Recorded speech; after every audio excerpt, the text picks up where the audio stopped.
idea? I mean, this is your first role, debut, right? So tell us, like, what was the idea? What was the drive? Okay, you've done movies for a long time. Why the change into directing? And then why this movie? So this is my first movie that I'm shooting. Of course, I've been in the entertainment industry since 1995, but I've never shot a movie on my own. I know a lot of people think that some of the movies I've been in belong to me. For example, I've heard people say, Omotala Inheritance. Omotala Inheritance was my movie.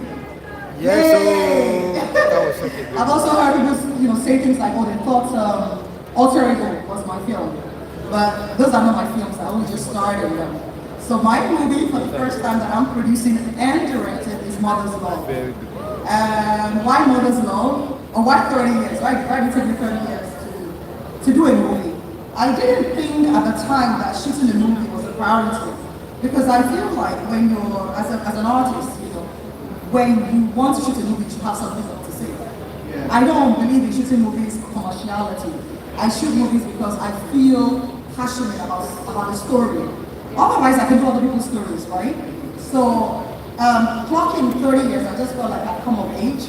I've learned enough in the industry. I have also transitioned into another industry. Because those who don't know, I have relocated in the past 5 years. I actually now, I'm somewhat in Hollywood, so I think it's not easy. So I just felt, thank you. So I just felt with that kind of experience now, which is something I've always wanted to have. I didn't think I wanted to do a movie when I just had experience with Nollywood or I wanted it to be global. I wanted to think global. And so when I felt like I had gotten enough of that kind of experience, coming into 30 years, I felt like it was time.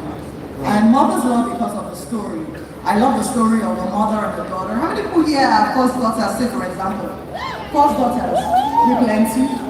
You know our struggle now. So this story is somewhat close to that. It's not necessarily about the first daughter, because my daughter in the movie is the only daughter.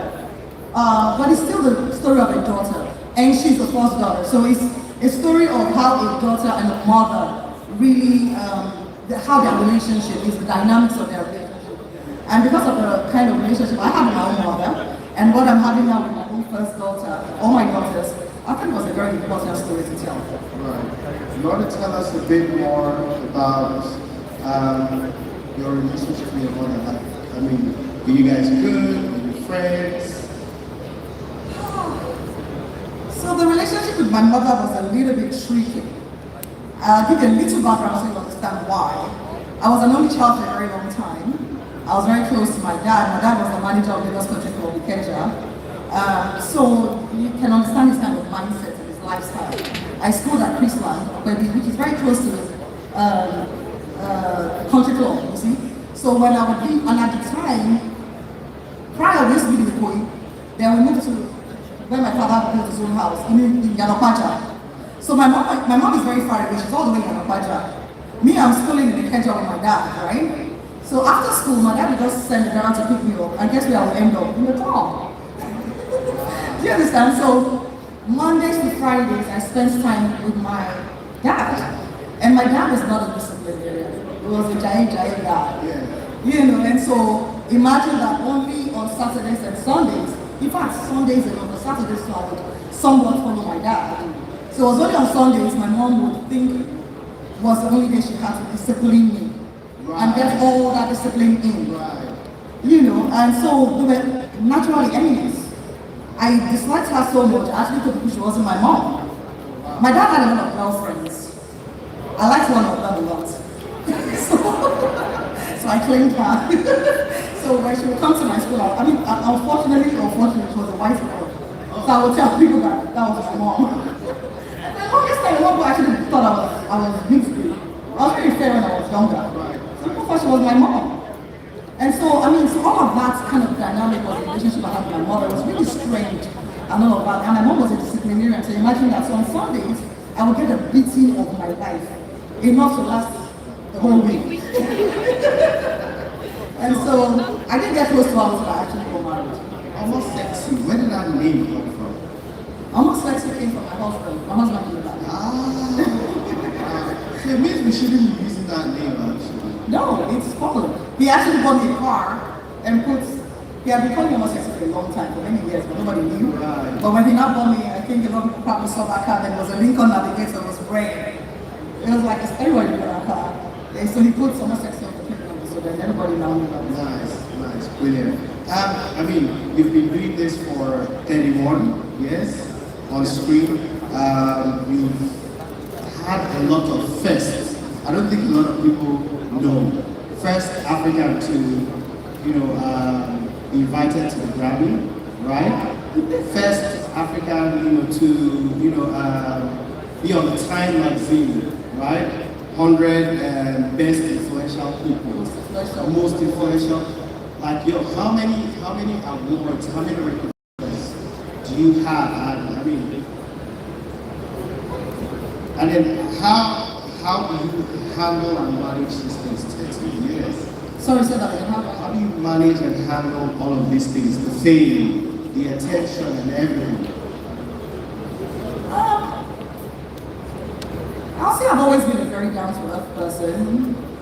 I've been always grounded, so managing fame for me was something I decided very early on in my career that I was going to do. Don't forget I got married very early. I got married when I was 18. Okay? Yeah, I got married in 1996 when I was 18. And I got married, and then the next year I won the Best Actress, for Mortal Inheritance. And so I came to stage with my belly big, 9 months pregnant. And so all the guys there were like, oh, this fine girl, this Omotola. And then when they said, the winner is Omotola, I came on stage and I was 9 months pregnant. I was like, shit. So from that minute, I decided 2 things. One was, now my career is about to explode, but here I am, unfortunately, for the industry, I'm pregnant. So I would not be seen as a young girl anymore.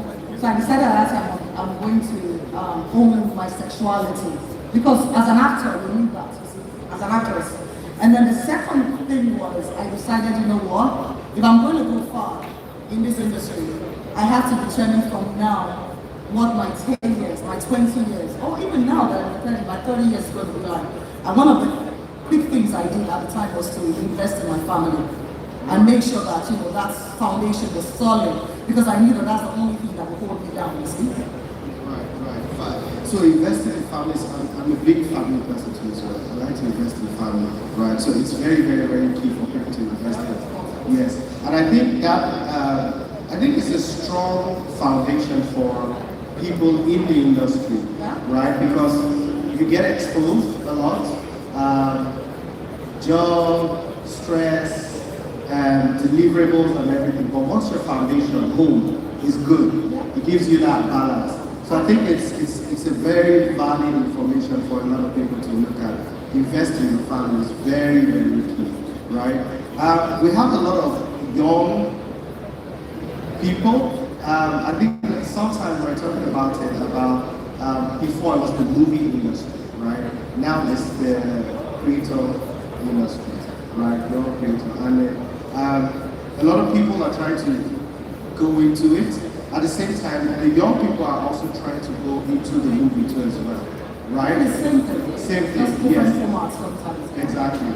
Now, for you, are you trying to connect with the creator economy? How do you want to connect and, I don't want to use the word stay relevant because you are, but how do you want to connect to this new industry, which is the creator industry?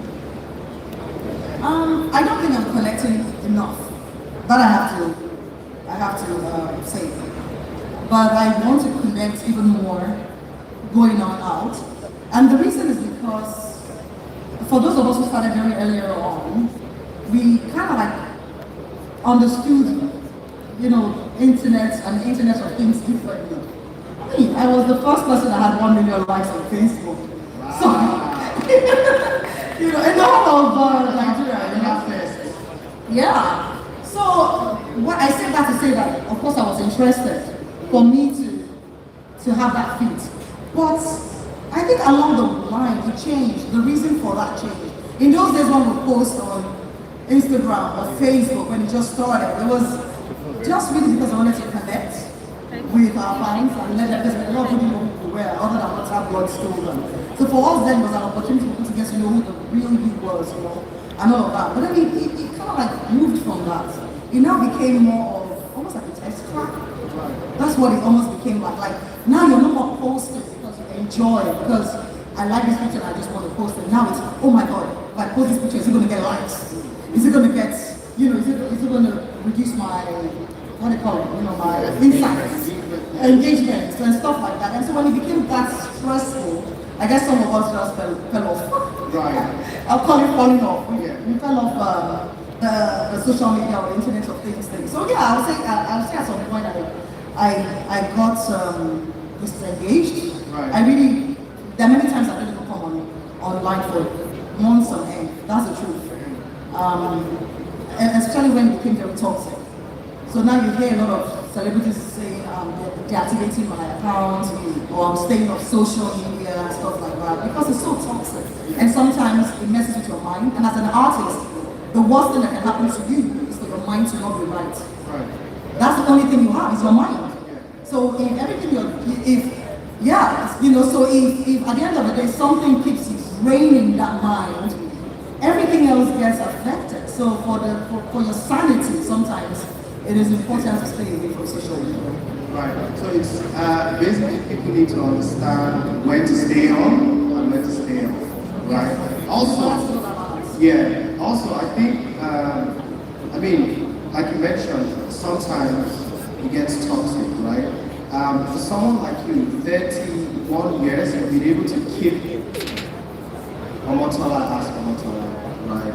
The brand has grown over the years. And you walked in here and then you got a huge brand innovation, right? Even though you're not as active in, social media age, you're still highly and very relevant.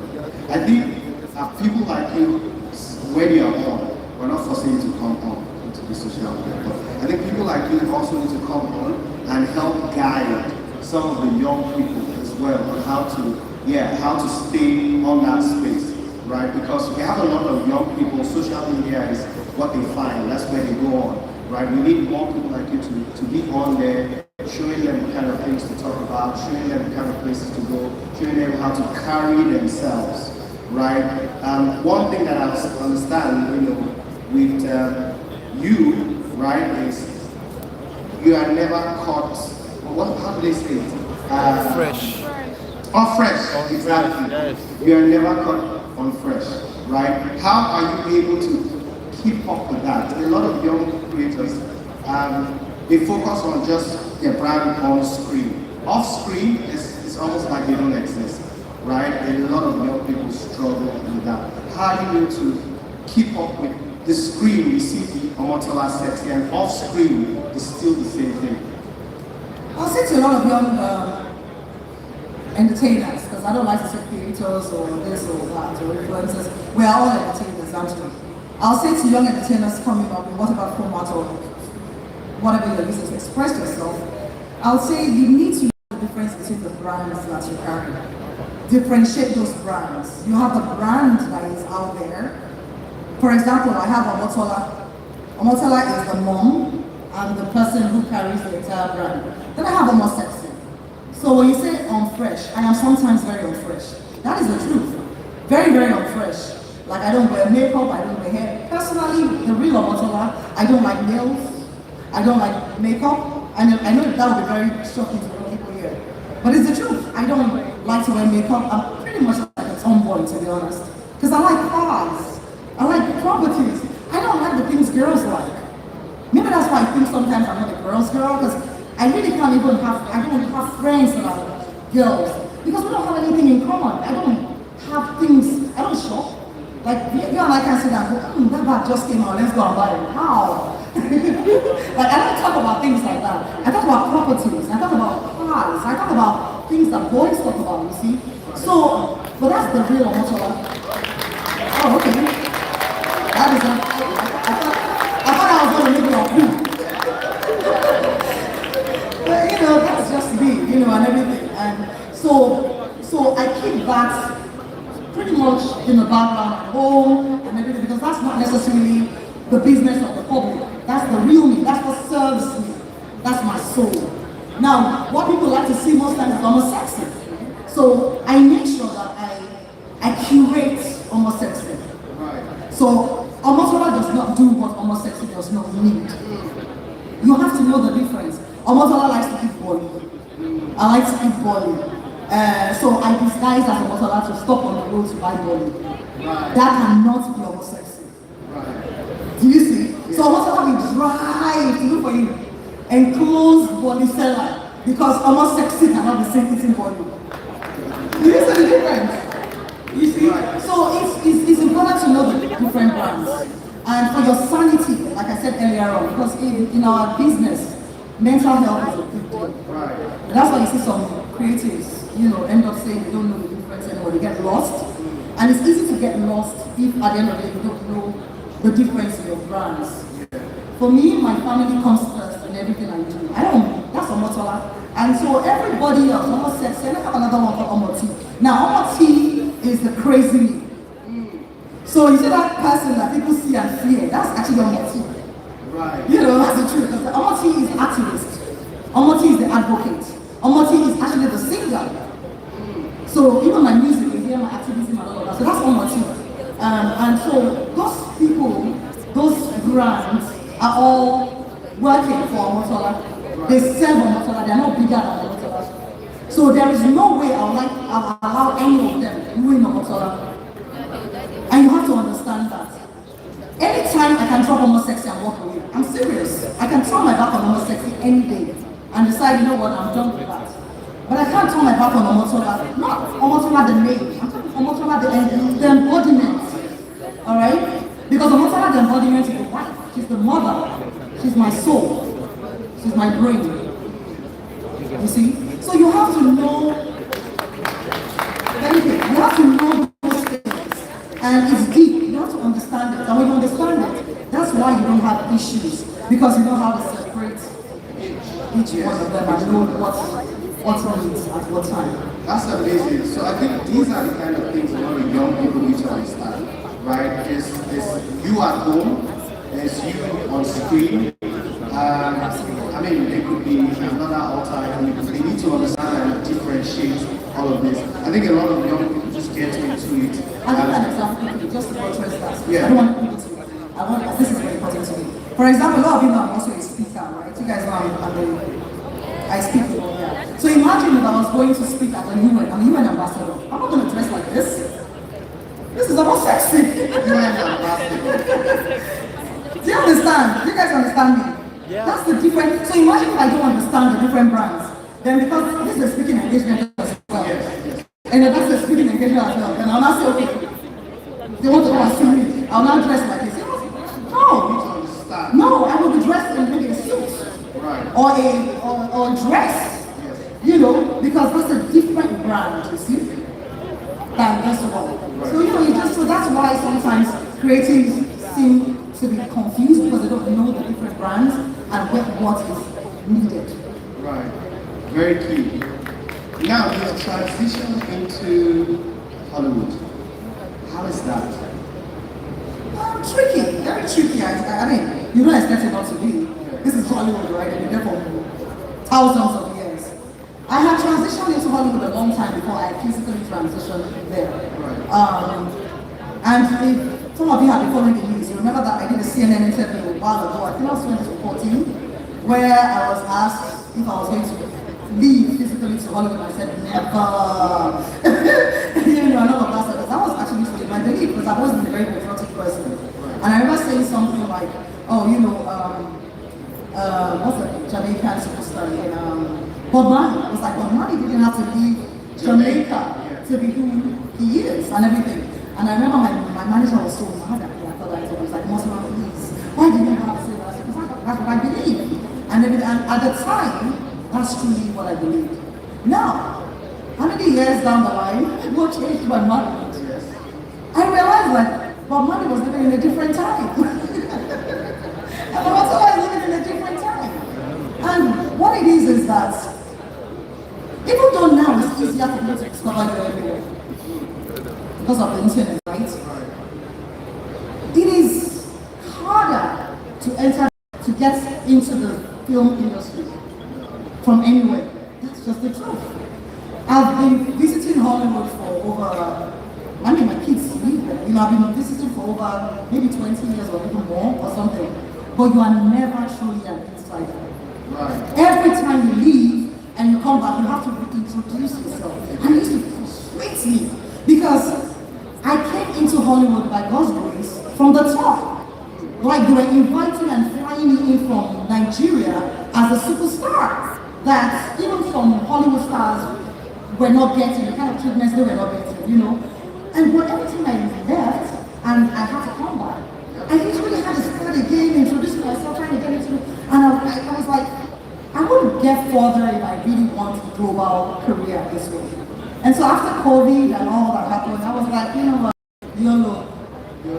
YOLO, we live once. Yeah. I don't want to leave with regret, thinking because I'm a big thing in a small place, and I enjoy doing that. I'm afraid to now venture into a place where I probably will be a nobody, but I'll have to fight to start or something, just because of fear.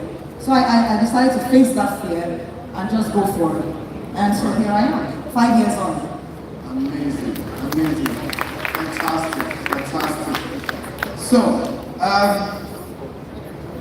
a few announcements that I'm not sure. Guys, we have something for our time. Yes. Guys, can we bring out something quick?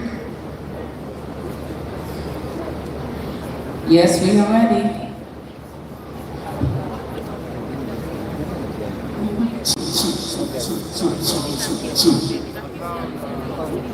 So, sorry, ladies and gentlemen. I think we have questions, right? Do we have questions? Sorry. How many? I'm just going to take two as usual, just two. Okay. I see. Let me find somebody at the back. I see you. You're standing. Come. So just three people, two ladies, one guy. Please, can I have the mic? Please don't stress our legend. Don't answer many questions. Stress me, it's okay. So can we have the mic? Okay.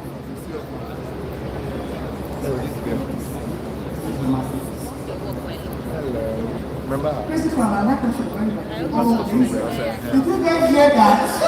I'm about to clap. Somebody tell me compliments in front of me. You don't know. Please ask your question. Thank you, ma. I made it, ma. So good to see you, ma. I came proposing for you. I came all the way from University of Ibadan Theatre Department. So my question is, I'm so happy to see you, ma. So at what point in your career did you realize that fashion is not just enough? You need more. At what point in your career did you realize that?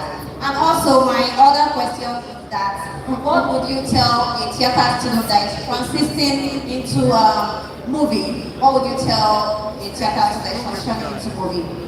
What would you advise her to do? Yeah. And also, sorry, I wanted to say, but directly to me, why don't you bring events like this to Ibadan? I came all the way from Ibadan to see this event. Why? Please. We don't hear. Thank you. Next year we are coming.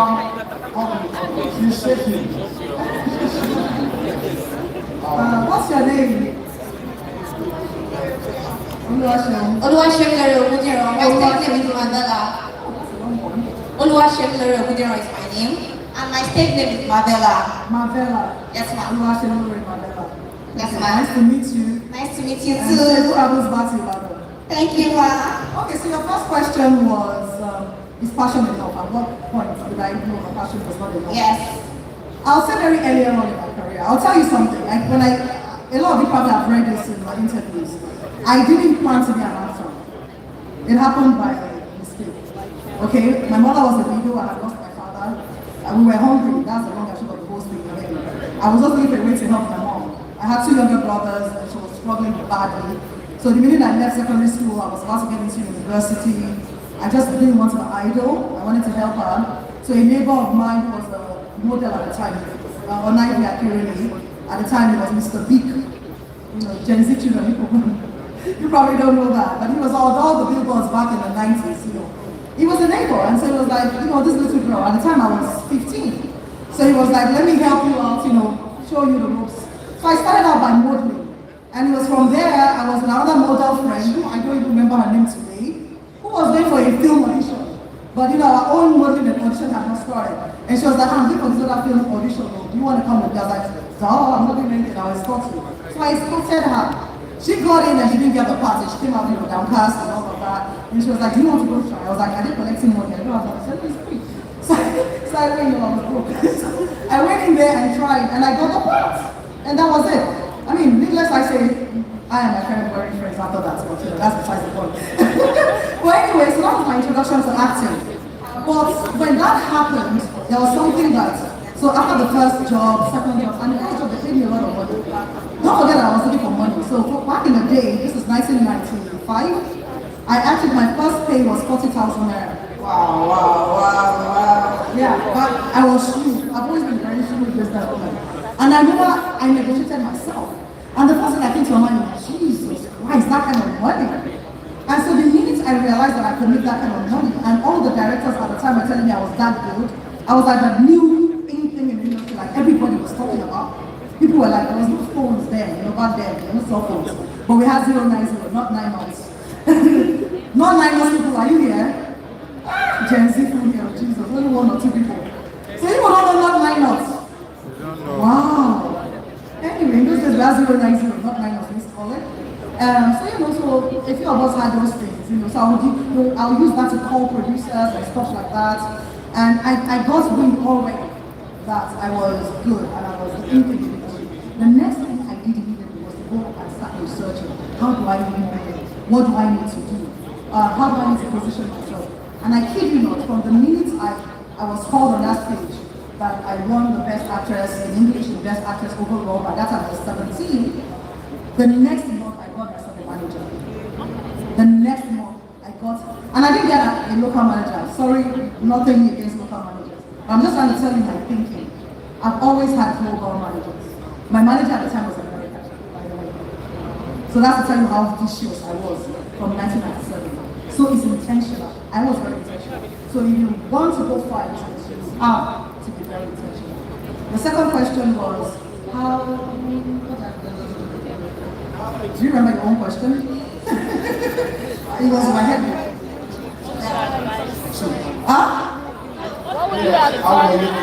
What advice do you have For a theater student that wants to transition into the movie industry? Don't be rigid. Don't be rigid. Theater arts teaches you how to Exaggerate. All right? Exaggerate. Yeah. Stage. Project. You're animated. Film, you hold back. You can't do too much. A lot of the acting we do in Nigeria when you study novella. When you go to Hollywood or you go to big and you see that they tell you, pull back. It's too much. Pull back because the screen is so big. So you can't really, you know, the shouting and all the, no, you can't do that. So if you want to transition to film, you need to understand that it is the exact opposite of everything they do in theater. Thank you so much. 20. I'm going to answer your last question. Don't worry, see me later. Why haven't we brought, I'll call you. Why haven't we brought the show to Ibadan? Yes. He's not here to answer. Yes. You know, we are still growing. You understand? So very soon, ACS plans to do every city. But it's a gradual process. This is a very young industry. But before we take any questions, guys, I need to explain to you guys the magnitude of the guest we have sitting down here. 30 years in the industry. 30. She's still looking young. She doesn't look any different at all. I think one product I will want to partner with her on is the serum. This immortality serum that makes you not age, makes you not change. And because of what you have achieved in this industry, Ma, we all have a wonderful surprise for you. To tell you thank you, we appreciate you, we love you, we want you to continue being amazing. Ladies and gentlemen, we have a wonderful surprise for the legendary Omotala. Please, everybody, with a standing ovation and with our hands clapping together.